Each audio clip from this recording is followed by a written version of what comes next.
Bonjour les amis, alors je voudrais vous présenter aujourd'hui une bonne pièce française en or de 20 francs.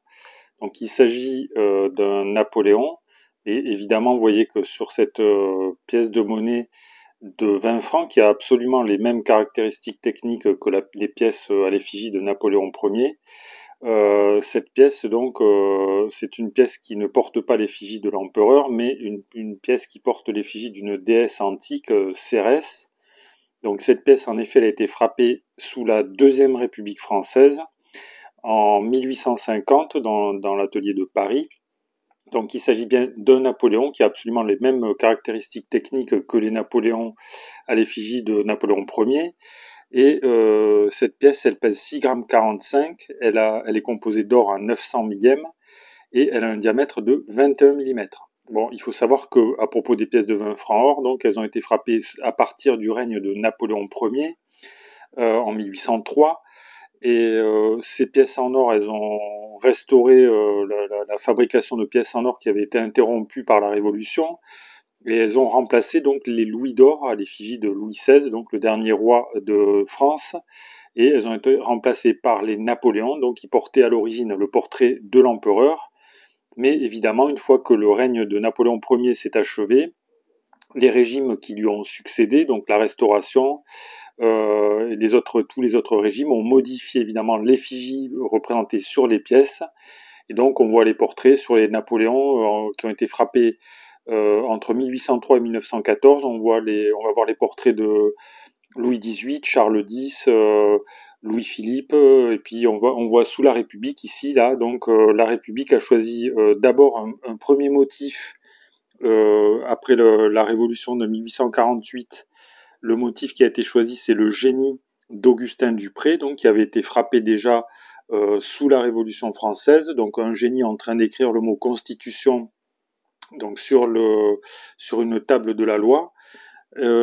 Cette pièce-là n'a pas été frappée durablement, elle a été frappée seulement en 1848-1849, puis la République s'est un petit peu, on va dire, embourgeoisée, et à ce moment-là, le motif a été modifié, et c'est un motif, disons, à dominante agricole, donc qui évoque une France, plutôt une France majoritairement rurale encore à cette époque, donc en 1848, donc sous la Deuxième République, une France largement pré-industrielle. Et donc c'est un motif agricole qui a été choisi pour représenter le visage, on va dire, de la République française à cette époque. Donc c'est un motif qui est pas tellement connu en fait, et qui est très beau, quoi. Il s'agit d'un motif on va dire tout à fait classique, qui rappelle un petit peu les pièces de monnaie de l'Antiquité grecque, les monnaies ou romaines même. Donc c'est un motif absolument classique qui peut sembler un petit peu démodé quand on les compare avec les pièces françaises qui ont été frappées sous la Troisième République, et je pense en particulier aux pièces de 20 francs or Marianne Koch, qui ont largement renouvelé l'iconographie numismatique française. Mais cependant, ces pièces sont quand même très intéressantes, et elles sont relativement rares. Elles sont, enfin, on va dire plus rares en tout cas que les pièces qui ont été frappées à partir du règne de Napoléon III.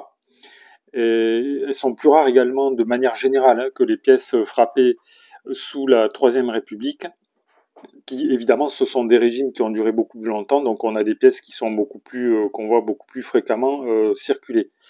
En ce qui concerne la pièce que je vous présente aujourd'hui, elle a été frappée donc en 1850, et cette pièce frappée en 1850 à Paris, donc avec la lettre A, la lettre d'atelier A été frappée à 4 50 606 exemplaires, et donc c'est une pièce qui n'est pas excessivement rare, mais qui a quand même une petite valeur numismatique un petit peu supérieure par rapport aux pièces d'investissement ordinaires.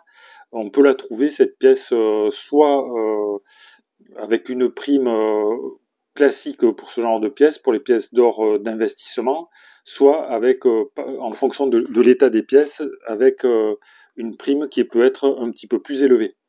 Voilà les amis, donc si ça vous intéresse d'en savoir plus sur les pièces de monnaie de collection et d'investissement, vous pouvez cliquer sur les liens qui se trouve sous la vidéo. Si vous voulez acheter des pièces aussi, pourquoi pas. Si vous voulez, vous pouvez vous abonner également à la chaîne, c'est gratuit, et puis comme ça vous recevrez des actualités sur les pièces de monnaie de collection et d'investissement. Vous pouvez cliquer sur le pouce j'aime si ça vous a intéressé. Je vous remercie pour votre attention et je vous dis à bientôt pour de nouvelles vidéos.